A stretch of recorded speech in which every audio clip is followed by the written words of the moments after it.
ብያለሁኝ። በያላችሁበት እንኳን አብሮ አደረሰን። እስኪ ዛሬ የደፋሁት ዳቦ ቆንጆ ሆኗል። በጣም ቆንጆ ነው የሆነው። በስመ አብ እንዴት ያምራል! በስመ አብ የሚያምር ዳቦ ነው የሆነው። በአበሻ እርሾና በፈረንጅ እርሾ በካሜራ ነው የተቦካው። ይኸው የሚመስለውን ይኸውት፣ በጣም ነው የሚያምረው። እስቲ ውስጡ ይታይ።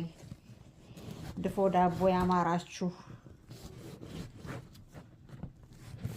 ቆንጆ ሆኗል። ቆንጆ ሆኗል። ቆንጆ ዳቦ ሆኖ ነው የበሰለው። ይኸው እንደምታዩት ሆኗል። ቆንጆ ሆኖ ነው የበሰለው። በጣም ቆንጆ ዳቦ ነው የሆነው። እንደዚህ ጋግሩ፣ ሞክሩት። በጣም ቆንጆ ዳቦ ነው የሆነው። እንብላ። በዓሉን የሰላም ያድርግልን።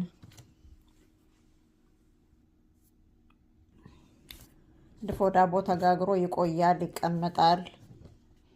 እስከ ሳምንት ድረስ ይበላል። ለዓመት በዓል ቢዘጋጅም እንደዚህ አድርገን